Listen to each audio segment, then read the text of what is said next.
అందరికీ మరణాతమ్మ. దేవునికే మహిమ కలుగును గాక.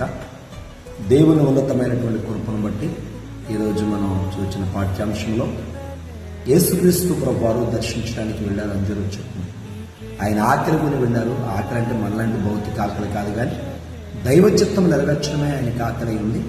కాబట్టి ప్రభు ఆ ఉద్దేశంతో చెట్టు దగ్గరికి వెళ్ళేటప్పటికీ ఆ చెట్టు నిండా ఆకులు తప్ప ఫలాలు లేవు. ఆకులు అనేటువంటివి మరి ఆచారాలు సాదృశ్యంగా ఉంటే యేసుక్రీస్తు వారు మనలో కోరుకున్నారు విశ్వాసం అనే ఫలం, ప్రార్థన అనే ఫలం.